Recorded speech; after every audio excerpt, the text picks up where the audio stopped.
Hi everyone, welcome back to the channel रेडियोपैथी।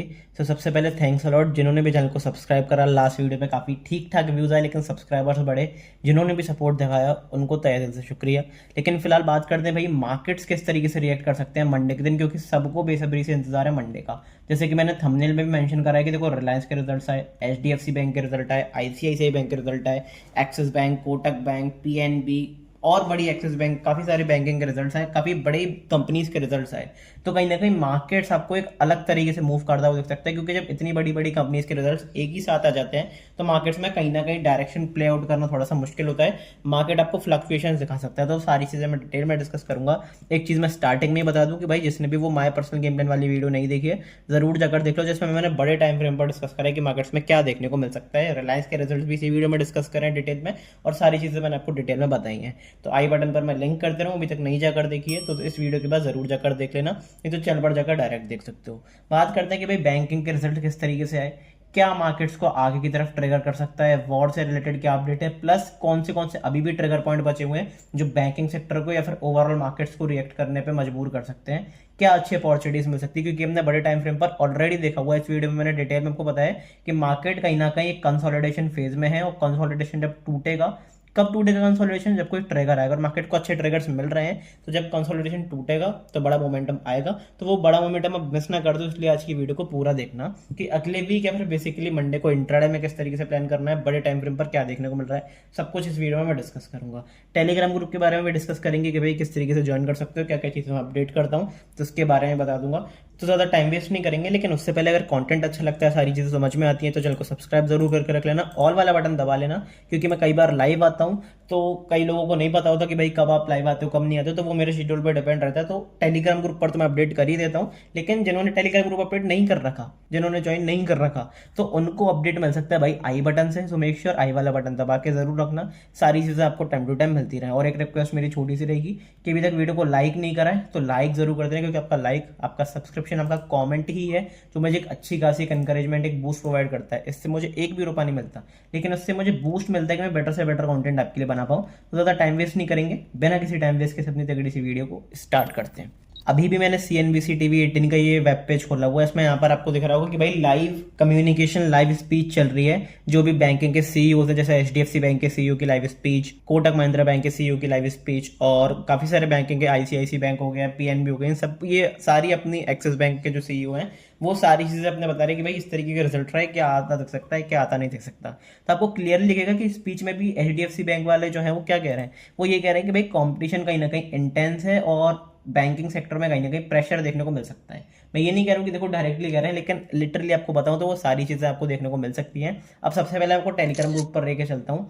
यहाँ पे मैंने डिटेल में आपको बता दिया है, शॉर्ट में बता दिया है कि भाई रिजल्ट कैसे आए हैं, लेकिन उससे पहले एक बार अपडेट जरूर करना चाहूँगा कि भाई इसका लिंक, टेलीग्राम ग्रुप का लिंक डिस्क्रिप्शन में होता है, पिन कमेंट में होता है, चैनल के बायो में होता है। नीचे जो लिंक दिया हुआ है वहाँ पे जाके आपको सिर्फ और सिर्फ DM करना है। मेरी टीम जल्दी से जल्दी आपके साथ कोऑर्डिनेट करेगी और आप इस ग्रुप को ज्वाइन कर सकते हो, फ्री ऑफ कॉस्ट ग्रुप को ज्वाइन कर सकते हो। लेकिन बस दिक्कत एक यही है कि ग्रुप प्राइवेट है, तो सिर्फ आपको लिंक से ही ज्वाइन करना है। नीचे जो लिंक दिया हुआ है वहीं से ही ज्वाइन करना, आप इस ग्रुप में भी ज्वाइन हो जाओगे फ्री ऑफ कॉस्ट। और यहाँ पे मैंने एक नया ग्रुप बनाया है, कम्युनिकेशन ग्रुप, डिस्कशन ग्रुप, जिसमें काफ़ी सारे लोग रहेंगे। सारी जितने भी लोग इस ग्रुप को ज्वाइन करेंगे सब इसमें मैसेज कर सकते हैं, सब चार्ट शेयर, सब अपने थॉट शेयर कर सकते हैं। तो ओवरऑल अगर आपको एक ऐसी जगह चाहिए जहाँ पे आपको ओवरऑल मार्केट स्ट्रक्चर मिले, आपके जैसे बहुत सारे ट्रेडर्स, एक बड़ी कम्युनिटी मिले फ्री ऑफ कॉस्ट, तो वो ये ग्रुप है। फ्री ऑफ कॉस्ट आप ऐसी भी ग्रुप ज्वाइन कर सकते हो, बस नीचे DM करना है। तो मैं चाहता हूँ आप सोच कर देखो कितना एक्साइटमेंट है कि बहुत सारे लोग, बड़ी से बड़ी कम्युनिटी, 1000, 2000, 5000, 10,000 लोग एक साथ जब अपना डिस्कशन करेंगे, सब अपनी चीज़ें शेयर करेंगे,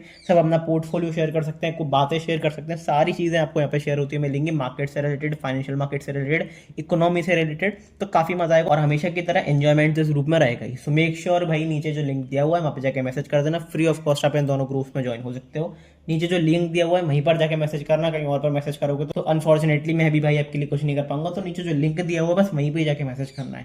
यहाँ पे सारी अपडेट, सारी लाइव मार्केट में अपॉर्चुनिटीज, सारे सेटअप्स, सारी ट्रेडिंग अपॉर्चुनिटीज, क्रिप्टो से रिलेटेड, इंडियन मार्केट से रिलेटेड, कमोडिटी से रिलेटेड सारी चीज़ें, चार्ट्स वगैरह, साइकोलॉजी, सब A to Z मैं आपके सामने डिस्कस कर देता हूँ। सो मेक श्योर जरूर ज्वाइन कर लो। बात करते हैं कि भाई रिजल्ट कैसा रहा बैंकिंग के। तो देखो रिलायंस के रिजल्ट अगर मैंने आपको बताया कि देखो वो ओवरऑल मार्केट पर डिपेंड करता है। अगर रिलायंस के रिजल्ट की बात करूँ, प्रॉफिट नेगेटिव में आता हुआ हुआ दिखा, लेकिन रेवेन्यू आपको अपसाइड जाता हुआ दिखा। अब इसके रीजन जो है वो मैंने लास्ट वीडियो में डिटेल में डिस्कस करा, तो बार बार मैं नहीं करूंगा, शॉर्ट में बता देता हूँ कि रेवेन्यू आपको इसलिए जाता हुआ दिखा क्योंकि भाई क्रूड के प्राइस हाइक्स हुए, तो वहां पे कहीं ना कहीं इनके बिजनेस में अच्छी ग्रोथ दिखाई दी। लेकिन वो हर बार तो रहेगा नहीं, तो क्रूड जब सेटल डाउन होगा, क्रूड कम भाव पे आएगा, तो स्टेबिलिटी अनस्टेबिलिटी थोड़ी सी बढ़ जाएगी रिलायंस के रेवेन्यू ग्रोथ में। वो चीज़ आपको समझनी पड़ेगी, और हो सकता है अगले क्वार्टर में आपको रेवेन्यू कम आता हुआ दिखाई दे, क्योंकि जरूरी नहीं है कि अगले क्वार्टर तक क्रूड के प्राइसेस बहुत ज्यादा हाइक रहे। प्रॉफिट गिरता हुआ इसलिए दिखाई दिया क्योंकि लास्ट साल इन्होंने क्या करा था, एशियन पेंट्स की कुछ इक्विटी बेची थी, अब वो प्रॉफिट अब की बार दिखा नहीं, तो कहीं ना कहीं वहां पे प्रॉफिट गिरता हुआ दिखाई दे रहा है। तो एवरेज रिजल्ट्स कहूंगा, लेकिन एवरेज तो थोड़ा सा डाउन रिजल्ट्स कहूंगा, बहुत ज्यादा अच्छे रिजल्ट्स रिलायंस के भी नहीं है। बैंकिंग की बात करता हूँ, HDFC poor results, ICICI good results, Kotak bank के एवरेज रिजल्ट, एक्सिस बैंक के पुअर रिजल्ट्स, यस बैंक के एवरेज रिजल्ट्स, और PNB के भी पुअर रिजल्ट्स मैं कहूंगा। आपको लग रहा होगा कि भाई ये बहुत बायस्ड हो, सारे रिजल्ट्स आपने ऑलमोस्ट खराब ही बताए, बस ICICI बैंक का आपने अच्छा रिजल्ट बताया, बाकी सारे खराब रिजल्ट बताए। आप क्या बेयर हो के आप मार्केट को बेचकर चल रहे हो? देखो ऐसा कुछ भी नहीं है, ये मेरी पोजीशन से रिलेट नहीं है, ये पर्सनली उससे रिलेटेड है कि भाई मार्केट में किस तरीके से सारी चीजें आपको काम करती दिखती हैं। आप अगर देखोगे, मैंने आपको लास्ट बार भी बताया था कि USD INR की वैल्यू बहुत ज्यादा बढ़ी है, और इसका प्रेशर, इसका नेगेटिव इंपैक्ट डेफिनेटली आपको बैंक्स पे देखने को मिलेगा, और वो आपको देखने को भी मिल रहा है। ये जो मैंने सारे जो HDFC बैंक वगैरह के मैंने पुअर लिखा है, मैंने क्यों लिखा है? क्योंकि आप अगर आप इनकी NII देखोगे, ऑपरेशनल रेवेन्यू देखोगे, तो आपको घटते हुए दिखाई देंगे। प्रोविजंस बढ़ सकते हैं, लेकिन जो ऑपरेशनल रेवेन्यू है वो कहीं ना कहीं आपको घटता हुआ दिखाई देगा, NIs घटते हुए दिखाई देंगे, NPA घटते हुए दिखाई देंगे। तो वहां पे आपको नेगेटिव स्ट्रक्चर, नेगेटिव चीजें देखने को मिलेंगी मार्केट्स में, बैंक्स में नेगेटिव चीजें देखने को मिलेंगी। और क्योंकि हमारी इकोनॉमी उस तरीके से ग्रोथ नहीं कर रही, और आपको मैं USD INR के बारे में भी बताऊंगा अभी, तो वहां पर आपको clear cut negative impact bank पर प्रेशर पड़ता हुआ दिखेगा। मैं ये बिल्कुल भी नहीं कह रहा हूँ कि अगर इसके पुअर रिजल्ट्स हैं तो ये ऊपर नहीं जाएगा मंडे को, हो सकता है मार्केट इसको कुछ अलग तरीके से ले ले, या फिर मार्केट प्लेयर्स को पहले फंसाए, HDFC बैंक का शेयर पहले प्लेयर्स को फंसा, सीधा ऊपर चला जा रॉकेट, हो सकता है, पॉसिबल है, चांसेस। लेकिन मैं ये कह रहा हूं कि जिस हिसाब से इसके रिजल्ट आ रहे हैं, इसके फ्यूचर में आउट ग्रोथ कहीं ना कहीं नेगेटिव है, और मैं पर्सनली इसमें सजेशन नहीं हूं, बहुत सजेस्टेड नहीं रहूंगा मैं कि भाई यहाँ पे प्रॉपर आप बाइंग करके चलो, पोजिशनली बाइंग करके चलो, इन्वेस्ट करके चलो इन प्राइसेस पर। हो सकता है नीचे आ जाए काफी अच्छे खासा, जब डिप दे तो आप इसमें अच्छी खासी investment opportunity definitely find out कर सकते हो, क्योंकि one of the biggest bank है इंडिया की, इसको हम नेग्लेक्ट नहीं कर सकते। लेकिन ये जिस हिसाब से ग्रोथ है अभी, उस जगह पर, उस प्राइस पर मैं बाइंग के लिए बिल्कुल भी यहाँ पे सहमत नहीं हूँ। ये मेरा पर्सनल अप्रोच है, ये मेरी पर्सनल सजेशन है। आप अगर देखना चाहते हो तो आप अलग नजरिए से देख सकते हो, ये डेफिनेटली आपके ऊपर है। सारी न्यूज वगैरह, सारी अपडेट्स मैं यहीं पर शेयर कर चुका हूँ। US के ऊपर जो नेशनल डेट है वो ऑल टाइम हाई पर पहुंच चुका है, $39.5 ट्रिलियन पर पहुंच चुका है। और कुछ महीने पहले उन्होंने स्टेटमेंट निकाला था कि इंडिया की तो भाई डेड इकोनॉमी है। तो अब ट्रंप को ही तय करना पड़ेगा कि वो क्या कह रहे हैं, क्या सच है क्या झूठ, उसके बारे में तो वही जाने। लेकिन दूसरा सबसे बड़ा ट्रिगर अगर मैं बताना चाहूँ तो वह भाई USD INR, जो मैंने लास्ट वीडियो में भी डिस्कस करा था। ये बहुत इंपॉर्टेंट एक ट्रिगर इसलिए है क्योंकि मैंने आपको कई बार पहले भी बताया था, 95.7 का जब ये प्राइस तोड़ेगा तो फिर इसमें अपसाइड मोमेंटम आएगा। और क्योंकि इसमें अपसाइड मोमेंटम आएगा तो ये मार्केट्स के लिए नेगेटिव है, क्योंकि ये आपको दिखाता है कि इकोनॉमी पे दबाव कितना पड़ रहा है, इकोनॉमी प्रेशर में कितने हैं। और जब ये $100 या फिर उसके ऊपर निकलना एक बार इसने शुरू करा, तो कहीं ना कहीं इकोनॉमिक क्राइसिस की तरफ बढ़ेंगे, इकोनॉमी रिसेशन की तरफ बढ़ेंगे। तो उसके लिए वेल प्रिपेयर्ड रहना है। इसीलिए मैं आपको बता रहा हूँ कि हमारी इंडिया की ग्रोथ उस तरीके से नहीं है जिस तरीके से मार्केट आपको प्राइसेस दिखा रहा है, 24,000, 25,000, 26,000 नहीं है उस प्राइसिंग पे। तो मार्केट में अगर पॉसिबल अगर एक क्रैश आता है तो वो एक हेल्दी करेक्शन होगा, बजाय डर के। वहां से जो रैली कंटिन्यू होगी वो मार्केट में अच्छी रैली कंटिन्यू होगी, जो मैंने कल डिटेल में डिस्कशन करा है। आप काफी सारे लोगों को मैं बायस लग रहा हूँ, लेकिन अगर जिसने कल की वीडियो देखी है, वो माय पर्सनल गेम प्लान वाली वीडियो देखी है, नहीं देखी तो जरूर जाकर देखना, देखिए तो उन्हें समझ में आ रहा हो कि मैं क्या कहने की कोशिश कर रहा हूँ।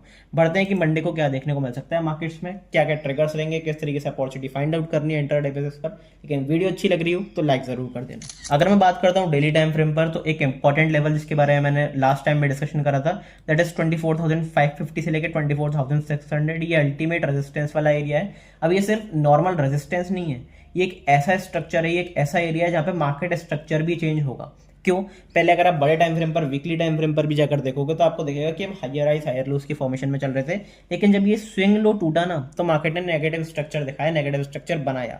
हम यहाँ से हाई बनाया, फिर हमने प्रॉपर लो बनाया, फिर एक नया हाई बनाया, लेकिन हम नया लो नहीं बनाया, डेफिनेटली लो नहीं बनाया। लेकिन मार्केट कहीं ना कहीं एक नेगेटिव स्ट्रक्चर में है। पॉजिटिव स्ट्रक्चर कब आएगा? जब ये एरिया टूटेगा, क्योंकि हमने लगातार सपोर्ट लिया था, फिर यहाँ से प्रॉपर रेजिस्टेंस लिया, एक बार फिर रेजिस्टेंस लिया। अब एक बार इस एरिया के ऊपर निकलते हैं और सिर्फ निकलने से काम नहीं चलेगा, सस्टेन करना शुरू करते हैं। शब्दों पर ध्यान देना, मैं सस्टेन करने की बात कर रहा हूँ, क्योंकि कई बार क्या होता है मार्केट ब्रेकआउट तो कर देता है, लेकिन मार्केट में कहीं ना कहीं वो फॉलो थ्रू मोमेंटम नहीं होता, मार्केट वहाँ से गिव अप करता है वो दिखाई देता है। वहाँ पे ट्रैप आपको बहुत ज़्यादा देखने को मिलते हैं, और ये अब की बात नहीं है, बहुत पुरानी बात है। अगर आप देखोगे तो यहाँ पे सेलर्स को फंसाया, यहाँ पे अगर आप देखोगे तो बायर्स को फंसाया, यहाँ पे अगर आप देखोगे तो सेलर्स को फंसाया, यहाँ पे अगर आप पहले भी देखोगे तो बायर्स को पहले भी फंसा चुके हैं। तो कई बार मार्केट्स में देखने को मिल चुका है, तो उसके अकॉर्डिंगली प्लान करेंगे, थोड़ा सेफ्टी के साथ प्लान करेंगे। और कंसोलिडेशन आपको लगातार 3 महीने से इसलिए देखने को मिल रहा है क्योंकि जो पब्लिक है, जो रिटेल प्लेयर है, वो ये सोच रहा है कि भाई मार्केट या तो शार्प रिकवरी करेगा या फिर मार्केट यहाँ से नया मोमेंटम दिखाएगा, इसलिए ये प्रॉपर कंसोलिडेशन फेज है। अब इस कंसोलिडेशन में जो जो गिव अप कर जाएगा वो मार्केट्स में से बाहर हो जाएगा, लेकिन जब भी कंसोलिडेशन फेज फटेगा, जब इसके बाहर मार्केट निकलेगा, तो एक बड़ा मोमेंटम आपको आता हुआ दिखाई देगा। क्योंकि अभी हम नेगेटिव स्ट्रक्चर में, नेगेटिव ट्रेंड में हैं, तो मैं सोच रहा हूँ कि यहाँ से एक रिजेक्शन की अपॉर्चुनिटी बन सकती है। जिस हिसाब से रिजल्ट्स आ रहे हैं, जिस हिसाब से मार्केट स्ट्रक्चर है, जिस हिसाब से INR डेप्रिशिएट हो रहा है, तो एक नेगेटिव मोमेंटम क्रिएट हो सकता है। तो अभी हमें फिलहाल क्या करके चलना है, बाउंसेस पर सेल करके चलना है, जब तक हम 24,600 के ऊपर सस्टेन करना शुरू नहीं करते। तो दो एरियाज मेरे लिए इंपॉर्टेंट रहेंगे, 24,762, 24,273। इन दो एरियाज के आसपास हम आते हैं, negative price action, negative candle की क्लोजिंग करते हैं, डेली टाइम फ्रेम पर रेजिस्टेंस फेस करते हैं, तो प्रॉपर एक सेलिंग की अपॉर्चुनिटी मिलेगी, और अच्छी खासी सेलिंग की अपॉर्चुनिटी पोजिशनली भी देख सकते हो, और अगले 1-2 हफ्ते के लिए एक अच्छा सेलिंग का पॉइंट ऑफ व्यू बनाकर आप चल सकते हो। क्योंकि ये बाउंसेस के लेवल्स हैं, और अभी भी हमने स्ट्रक्चर को नहीं तोड़ा है, अभी भी हम हायर हाइज हायर लोस के स्ट्रक्चर में नहीं, लोअर हाइज लोअर लोस के स्ट्रक्चर में है, नेगेटिव स्ट्रक्चर में मार्केट में।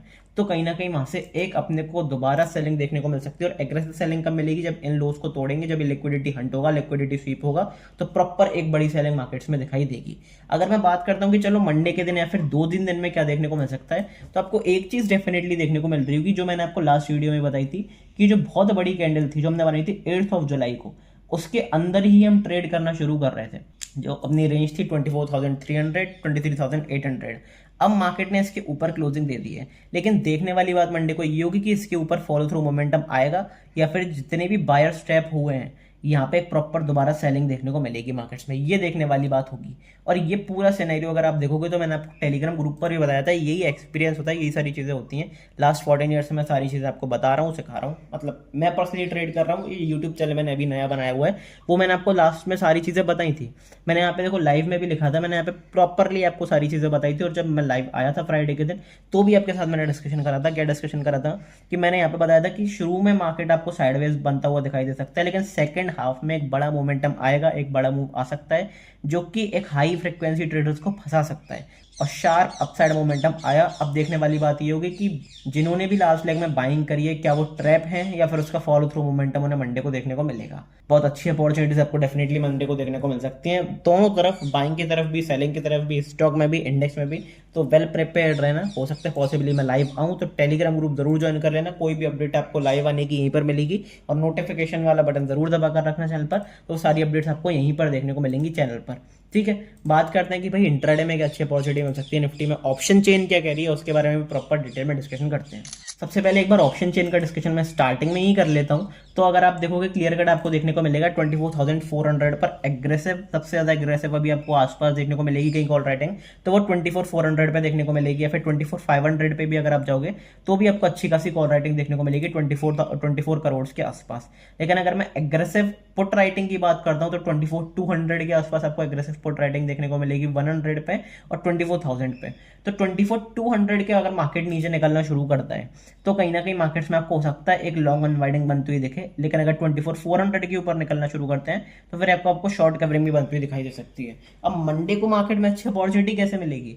मंडे को मार्केट में अच्छी अपॉर्चुनिटी आपको इसलिए भी मिल सकती है क्योंकि अगर मान लो हम बड़ा गैप अप बड़ा गैप डाउन खुलते हैं, उसकी स्ट्रेटेजी भी शेयर करूंगा कि किस तरीके से प्ले करना है। लेकिन आप ये नॉर्मल सी चीज समझ कर रखो, अगर हम बड़ा गैप डाउन खुल गए, तो ये जितने भी सारे पुट राइटर्स हैं, जितने भी पुट राइटिंग करके गए एग्रेसिवली, ये सब ट्रैप होंगे, ये अपनी पोजीशंस क्लोज करेंगे।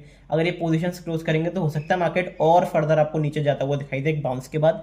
और जब ये कॉल राइटर्स फंसेंगे अगर बड़े गैप अप के बाद, तो हो सकता है मार्केट आपको और ऊपर जाता हुआ दिखाई दे थोड़े से सेलिंग के बाद, थोड़े से डिप के बाद। तो ये अच्छी अपॉर्चुनिटी मंडे को आपको एक अच्छा खासा डायरेक्शन प्ले करने के लिए मिल सकता है, क्योंकि जितने भी लोग होल्ड करके गए होंगे डेफिनेटली, क्योंकि सबको पता है कि बड़ी बैंक के रिजल्ट्स आने वाले हैं, 5-6 बड़े बैंक के रिजल्ट्स, रिलायंस के रिजल्ट्स, तो मंडे को मार्केट मूव करेगा। तो यहाँ पे क्या देखने को मिल सकता है पॉसिबली कि डायरेक्शनल प्ले आपको मंडे को अच्छी खासी अपॉर्चुनिटी देखने को मिल सकती है, या तो बायर्स फंसेंगे या फिर सेलर्स एक अच्छी अपॉर्चुनिटी देखने को मिलेगी। और ऑप्शन प्रीमियम भी वही कह रहे हैं। अगर ऑप्शन प्रीमियम की बात करता हूँ 250 पॉइंट के आसपास एट द मनी पे प्रीमियम्स हैं, 24,350 पर प्रीमियम्स हैं। लेकिन एक इंपॉर्टेंट चीज़ क्या दिखेगी कि भाई प्रीमियम्स इक्वलाइज्ड हैं, 115-20 पॉइंट्स या फिर 130 पॉइंट्स तो बराबर प्रीमियम्स हैं। इसका मतलब मार्केट्स प्रॉपर एक कंफ्यूजन स्टेट में है, मार्केट को भी नहीं पता कि मार्केट किस तरफ जाएगा। तो पॉसिबली डायरेक्शनल प्ले आपको अच्छा खासा देखने को मिल सकता है मंडे को, या तो अपसाइड मोमेंटम या फिर डाउनसाइड मोमेंटम। उसके लिए आप डेफिनेटली लुकआउट कर चल सकते हो। बात करते हैं कौन से लेवल्स हैं जहाँ पे अच्छी खासी ट्रिगर आपकी एंट्री हो सकती है, तो एक एक करके डिस्कशन करते हैं। सबसे पहले करते हैं भाई बाइंग की बात, की बाइंग अच्छी खासी कहाँ पर देखने को मिल सकती है। तो बाइंग के लिए मेरे लिए एक इंपॉर्टेंट लेवल ये वाला रहेगा, अगर मैं बात करता हूँ को नोट डाउन करके दिखाता हूँ,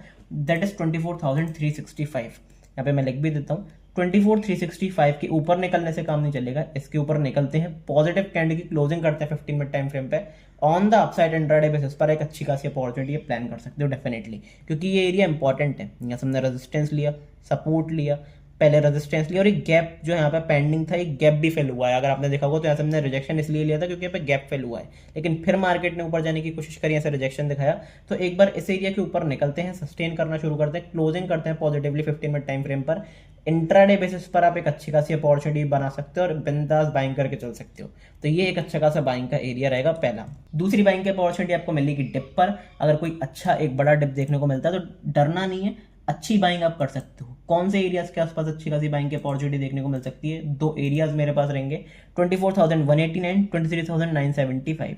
इन दो एरियाज के आसपास हम आते हैं, पॉजिटिव कैंडल की closing, positive support formation, green candle की क्लोजिंग करते हैं 15 मिनट टाइम फ्रेम पे, इंट्राडे बेसिस पर एक अच्छी खासी बाइंग की अपॉर्चुनिटी बनेगी, क्योंकि अभी हम इंट्राडे बेसिस पर पॉजिटिव स्ट्रक्चर में हैं। मैं कई बार बता चुका हूं कि जरूरी नहीं है कि आपका इंट्राडे और पोजिशनल व्यू मैच करे। आप पोजिशनल देख रहे हो कि हम नेगेटिवली स्ट्रक्चर में, नेगेटिव स्ट्रक्चर में है, नेगेटिव सेंटिमेंट्स हैं, लेकिन तभी भी आपको पॉजिटिवली यहाँ पे रिएक्ट करता हुआ दिख रहा है मार्केट। अगर आप देखोगे फ्राइडे को 950 पॉइंट बैंक निफ्टी ऊपर चढ़ा, निफ्टी 250 पॉइंट ऊपर चढ़ा, सेंसेक्स जो है 1000 पॉइंट ऊपर चढ़ा। क्यों चढ़ा?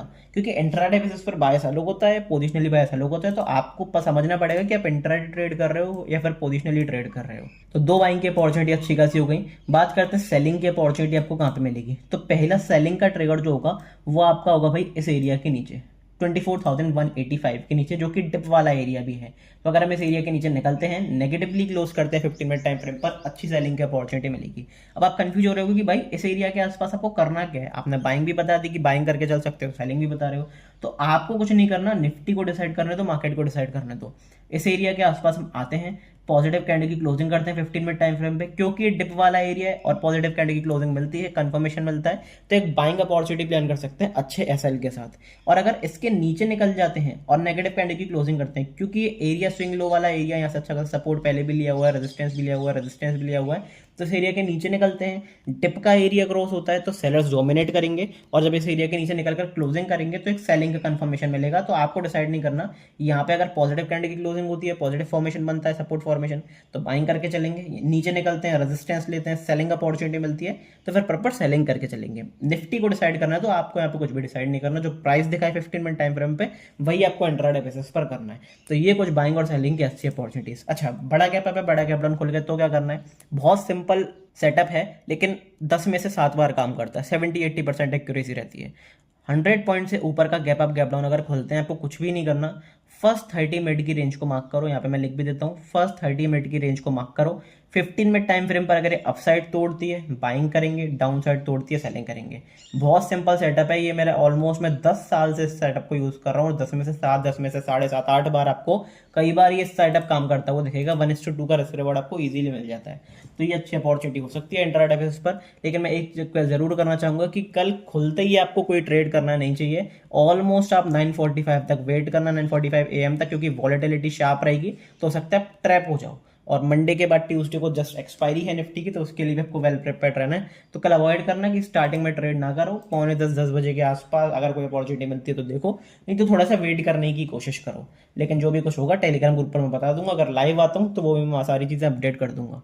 बात करते हैं बैंक निफ्टी में, क्या अच्छी अपॉर्चुनिटीज देखने को मिल रही है। बैंक निफ्टी में एक इंपॉर्टेंट एरिया जो मैंने आपको लास्ट वीडियो में भी बताया था, दैट इज अराउंड 57,800 700। यहाँ पर अगर मैं मार्क कर चलता हूँ 58,700 एक इंपॉर्टेंट एरिया। क्यों? यहाँ से हमने प्रॉपर रेजिस्टेंस लिया, सपोर्ट लिया, सपोर्ट लिया, सपोर्ट लिया, लगातार सेलर्स को ट्रैप करके सपोर्ट लिया, एक बार इसको तोड़ा तो फिर बैंक निफ्टी ताश के पत्तों की तरह बिखर गया और प्रॉपर एक बड़ी सेलिंग देखने को मिली। फिर लगातार हमने यहाँ से रेजिस्टेंस लिया। अब इस एरिया को हम दोबारा रीटेस्ट कर रहे हैं। एक बार इस एरिया के ऊपर निकलकर सस्टेन करना शुरू करते हैं, पॉजिटिव स्ट्रक्चर क्रिएट करते हैं, तो प्रॉपर बैंक निफ्टी में अच्छी खासी बाइंग आएगी। अब आप ये देख सकते हो कि बैंक निफ्टी और निफ्टी सिंक नहीं कर रहे। बैंक निफ्टी आपको पॉजिटिव नोड पर दिख रहा है, निफ्टी आपको नेगेटिव नोड पर दिख रहा है। ऐसा क्यों? इसका रीजन मैं कई बार बता चुका हूँ कि देखो निफ्टी में क्या होता है, मल्टीपल सेक्टर्स हैं। सेंसेक्स में मल्टीपल सेक्टर्स हैं, ऑटो सेक्टर हो गया, फार्मा सेक्टर हो गया, मेटल सेक्टर हो गया, आईटी सेक्टर हो गया, बैंक्स भी हैं, एनर्जी सेक्टर भी है, काफी सारे सेक्टर्स हैं। तो कोई सेक्टर कभी पॉजिटिवली परफॉर्म करता है, दो सेक्टर नेगेटिव परफॉर्म कर देते हैं। तो निफ्टी कहीं ना कहीं उस स्पेस से नहीं गिर पाता, उस तेजी के साथ नहीं गिर पाता, उस मोमेंटम के साथ नहीं गिर पाता है, फिर नहीं बढ़ पाता। मतलब मोमेंटम शार्प नहीं आता निफ्टी में उतना, अगर आप पोजिशनल देखोगे। लेकिन बैंक निफ्टी में अच्छा मोमेंटम। ये बैंक निफ्टी जब ऊपर भाग रहा था, डायरेक्शनल भागा, गिरा तो प्रॉपर गिरा, फिर अपसाइड मोमेंटम शार्प आया, फिर डाउन साइड मोमेंटम शार्प आया। तो जो मंथली एक्सपायरी में ट्रेड करते हैं या फिर फ्यूचर्स में ट्रेड करते हैं, उनके लिए ज्यादा अच्छी अपॉर्चुनिटी आपको बैंक निफ्टी में देखने को मिलेगी, फिर फिन निफ्टी में देखने को मिलेगी। क्यों? क्योंकि बैंक निफ्टी में सिर्फ बैंक्स हैं, प्राइवेट बैंक्स और पीएसयू बैंक, लेकिन निफ्टी में मल्टीपल सेक्टर्स है। तो यहाँ पे मोमेंटम आपको बैंक्स में ज्यादा बेटर देखने को मिलता है। तो जो ऑप्शन बायर हैं, मंथली एक्सपायरीज में ट्रेड करते हैं, फिर फ्यूचर्स को बाय सेल करते हैं, तो अच्छी अपॉर्चुनिटी आपको कंपेरेटिवली बैंक्स में देखने को मिलेगी। तो ये भी कुछ एजेस क्रिएट करते हैं आपकी ट्रेडिंग अपॉर्चुनिटीज में कि आप किसको सेलेक्ट करते हो, कौन से स्टॉक को, कौन से इंडेक्स को, कौन से इंस्ट्रूमेंट को सेलेक्ट करते हो। जरूरी नहीं है आप निफ्टी के ही पीछे पड़े रहो। तो वो आपको सेलेक्ट करना आना चाहिए टाइम टू टाइम। वो एक्सपीरियंस ही आता है, वो धीरे धीरे आता है। मेरे साथ जुड़े रहो, काफी सारी चीजें सीख जाओगे। ठीक है, बात करते हैं 15 मिनट टाइम फ्रेम पे बैंक निफ्टी में क्या अच्छी अपॉर्चुनिटी देखने को मिल रही है। तो सबसे पहले बाइंग की अपॉर्चुनिटी अगर मैं बताना चाहूँ तो बाइंग की अपॉर्चुनिटी आपको मिलेगी डिप के लेवल पर। कितने डिप के लेवल पर आप बैंक निफ्टी को बाय कर सकते हो, उसके बारे में सबसे पहले एक बार बात कर लेते हैं। तो दो एरियाज मेरे लिए डिप के रहेंगे, 57,376, 56,543। इन दो एरियाज के आसपास अगर हम आते हैं, पॉजिटिव कैंडल की closing, positive structure, positive momentum create करते हैं 15 मिनट टाइम फ्रेम पे, on the upside intraday basis पर एक अच्छी खासी अपॉर्चुनिटी बन सकती है और बिंदास होकर आप अच्छी खासी बाइंग करके चल सकते हो, क्योंकि डिप के एरियाज हैं। अभी मार्केट पॉजिटिव स्ट्रक्चर में है, तो अगर गिरावट देखने को मिलती है, रिजल्ट्स मार्केट अच्छे खासे नहीं एज्यूम करता, नहीं एंटिसिपेट करता, मार्केट्स में सेलिंग देखने को मिलती है, तो हो सकता है पॉसिबली आपको एक सेलिंग भी देखने को मिल जाए, सेलिंग का राउंड भी देखने को मिल जाए, जिससे सबसे रिजल्ट्स आए हैं। लेकिन आपको वेल प्रिपेयर्ड रहना पड़ेगा, इन जगहों पर आपको करेज दिखाना पड़ेगा अच्छे एसएल के साथ, और एक अच्छी बाइंग की अपॉर्चुनिटी आप स्टिल क्रिएट कर सकते हो। बात करते हैं सेलिंग की, और अपॉर्चुनिटी कहाँ पे मिलेगी। सेलिंग की एक अपॉर्चुनिटी आपको मिल सकती है 57,230 पे।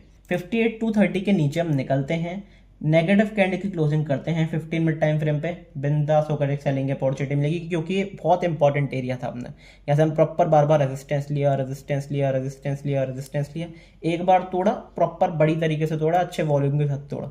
लेकिन अब देखना होगा कि मंडे को ये बायर्स ट्रैप होते हैं, पर मंडे को बायर्स को फॉलो थ्रू मोमेंटम मिलता है। एक बार अगर इस एरिया के नीचे दोबारा आ गए तो लिक्विडिटी स्वीप होगा। कहाँ तक? पहले ये एसएल, फिर ये एसएल, तो ये अच्छे खासे आपको टारगेट सीधा फिर यहाँ तक का ही मिलेगा जो डिप का एरिया है। तो पॉसिबली चांसेस हैं कि अगर इसके नीचे निकलते हैं तो फिर फ्री फॉल आपको होता हुआ देखे, और फिर यहाँ पे अगर पॉजिटिव मोमेंटम क्रिएट करता है तो फिर यहाँ से आप अपना ट्रेड रिवर्स करके बाइंग भी कर सकते हो। तो मल्टीपल अपॉर्चुनिटीज बायर्स को, सेलर्स को, दोनों को देखने को मिलेंगी। बात करते हैं बाइंग कहाँ पर देखने को मिलेगी। तो बाइंग का एक इंपॉर्टेंट अगर मैं एरिया बताता हूँ तो यही एरिया है। अगर मैं इसको मार्क करके दिखाता हूँ तो ये है 58,586 या फिर 58,600 पकड़ लो। 58,600 के ऊपर हम निकलते हैं, पॉजिटिवली क्लोज करते हैं 15 मिनट टाइम फ्रेम पे, अच्छी वॉल्यूम के साथ क्लोज करते हैं, बिंदास होकर अच्छी खासी बाइंग कर सकते हो इंट्राडे बेसिस पर, क्योंकि ये स्विंग हाई वाला एरिया है। कल भी हमने यहीं पे क्लोजिंग करी। एक बार इसके ऊपर निकलते हैं, पॉजिटिव मोमेंटम क्रिएट करता है, सस्टेन करना शुरू करते हैं, पॉजिटिव कैंडल की क्लोजिंग देखने को मिलती है, अच्छी बाइंग आपको डेफिनेटली देखने को मिल सकती है। तो उसके लिए वेल प्रिपेयर्ड रहना है। तो सारी चीज़ें समझ में आ गई होंगी। मैं फिर बता रहा हूँ, लाइव अपॉर्चुनिटीज़ आपको लाइव टेलीग्राम ग्रुप पर ही मिलती हैं, तो टेलीग्राम ग्रुप जरूर ज्वाइन कर लेना, सारी अपडेट्स आपको वहीं पर मिलती हैं। तो डिस्कशन ग्रुप भी ज्वाइन कर लेना और टेलीग्राम ग्रुप ज्वाइन कर लेना, सारी अपडेट्स आपको टेलीग्राम ग्रुप पर ही मिलेंगी। अगर मैं लाइव आऊँगा तो वो नोटिफिकेशन आपको चैनल पर आई जाएगा, तो चैनल को सब्सक्राइब करके जरूर रख लेना और टेलीग्राम ग्रुप ज्वाइन जरूर कर लेना। मिलते हैं अगली वीडियो में, तब तक के लिए good bye, thank you very much.